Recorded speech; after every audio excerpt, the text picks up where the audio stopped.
So today we're adding bone marrow to your burger recipe, and it's gonna make all the difference.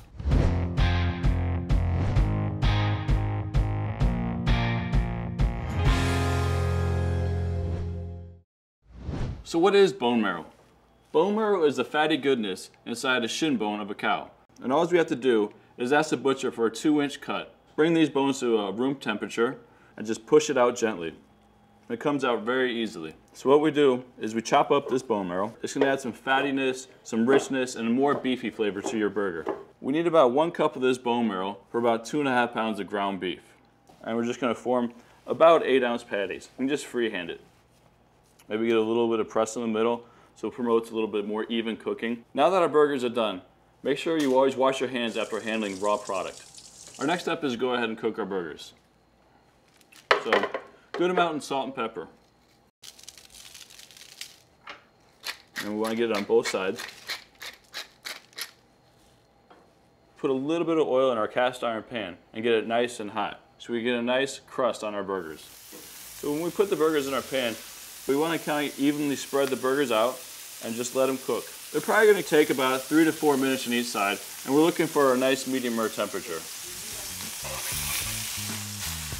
So while these burgers are cooking, I'm going to show you a recipe that's going to make your burger that much better. We're going to make our own pickles. We're going to do some pickled red onions and pickled cucumbers. We're going to use a saucepan, and we're going to add 2 cups of rice vinegar to it, 1 cup of sugar, some turmeric, some coriander seed, and some salt. So just bring the liquid to a boil, pour it over the sliced cucumbers, let it cool, and they're ready to eat. And it's going to add a little bit of zest and tang to our burger. So I've done the same thing here to some sliced red onion. Just we did red wine vinegar instead of rice vinegar, and some different spices. We used cinnamon and star anise. So we got some nice toasted buns here, and to that we're going to add some nice bibb lettuce.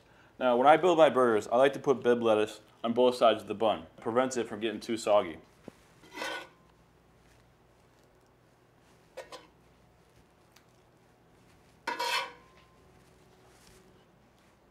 Some of our delicious homemade pickles and our red onions. I like a lot of pickles on my burgers because it helps cut through the fat of the burger, especially when you got all that bone marrow in your burger.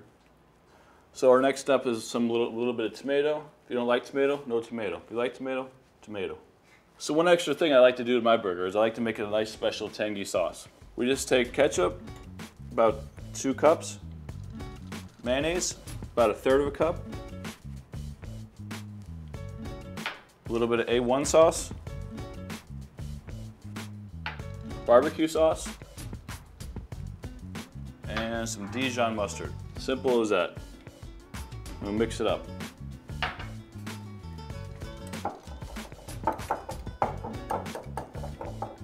And this sauce also has a good tangy flavor that cuts through the fat of that burger. So we're just going to put a little bit of this on the other side of the bun. And that's it. And that's how you step up your burger. Nice bone marrow burger with homemade pickles.